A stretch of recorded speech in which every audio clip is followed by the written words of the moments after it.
Group 1 పరీక్షా ఫలితాల్లో అనేక అవకతవకలు జరిగినాయి. ఇందులో ఏదో గందరగోళం ఉన్నది, అంతా గోల్మాల్గా ఉన్నది, మాకు అన్యాయం జరిగిందని చెప్పి గ్రూప్ 1 యాస్పిరెంట్స్ బీఆర్ఎస్ పార్టీ కార్యాలయానికి వచ్చి దీని మీద మీరు ప్రభుత్వాన్ని ప్రశ్నించాలి, ఈ అవకతవకలను టీజీపీఎస్సీ దృష్టికి తీసుకెళ్ళాలి అని చెప్పి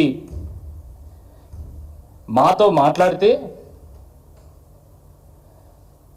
మేము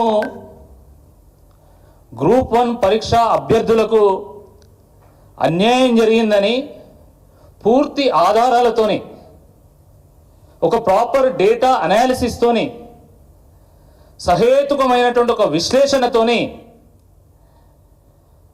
మేము జరిగిన అవకతవకలను ప్రభుత్వం దృష్టికి తీసుకెళ్లేటువంటి ప్రయత్నం చేస్తే టీజీపీఎస్సీ వాటికి సమాధానం చెప్పాల్సింది పోయి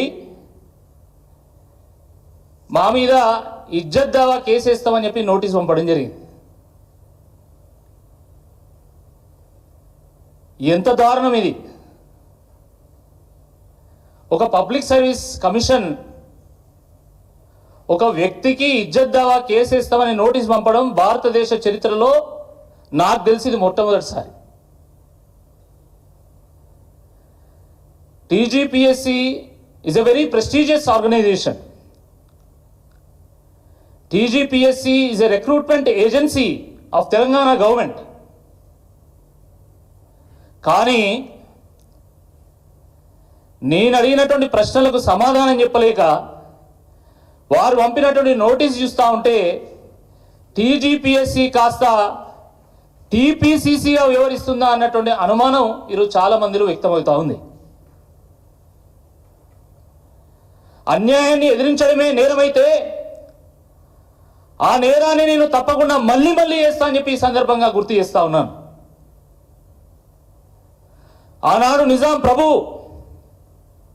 జైల్లో పెడితే ఆ జైలు గోడల మీద కూడా నా రాజు తరతరాల బూజు అని ధిక్కార స్వరాన్ని వినిపించినటువంటి దాశరథి పుట్టినటువంటి ఓరుగల్లు గడ్డ మీద పుట్టినటువంటి ఒక బిడ్డగా చెప్తా ఉన్నా, అన్యాయాన్ని ఎదిరించడమే నేరమైతే ఆ నేరాన్ని మళ్ళీ చేస్తాం. ప్రశ్నించే హక్కు మాకున్నది. కానీ ప్రజాపాలన అని చెప్తూ, ప్రజల కోసమే పాలన అని చెప్తూ ప్రజల కోసం కొట్లాడుతున్నటువంటి వాళ్ళ గొంతు నొక్కాలని చూస్తే తప్పకుండా ఆ ప్రజలే మీకు బుద్ధి చెప్తారని చెప్పి ఈ సందర్భంగా నేను గుర్తు చేస్తా ఉన్నాను. ఎంత ఘోరం ఇది!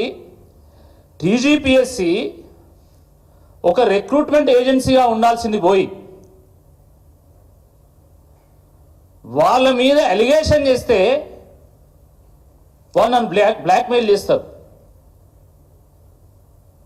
నువ్వు అన్కండిషనల్గా క్షమాపణ చెప్పాలి, 7 రోజులు నేను మాకు రిప్లై ఇవ్వాలి, నువ్వు క్షమాపణ చెప్పకపోతే నీ మీద పరువు నష్టం దావా వేస్తాం, నీ మీద క్రిమినల్ కేసు పెడతాం, నీ మీద సివిల్ కేసు పెడతాం.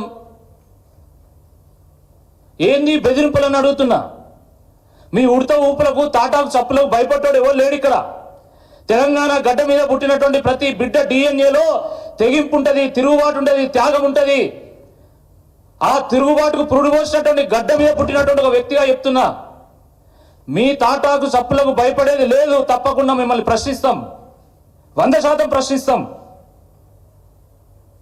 అరే, భారత రాజ్యాంగం డాక్టర్ బిఆర్ అంబేద్కర్ గారు రచించినటువంటి రాజ్యాంగము మాకు భావ ప్రకటన స్వేచ్ఛ హక్కు ఇచ్చింది. ఆర్టికల్ 19A ప్రకారం ఒక సాధారణ పౌరుని కూడా తన భావాన్ని వ్యక్తీకరించేటువంటి ఒక స్వేచ్ఛ రాజ్యాంగం కల్పించింది. ఆ హక్కును హరించేటువంటి అధికారం నీకు ఎవరిచ్చిందని నేను అడుగుతున్నా.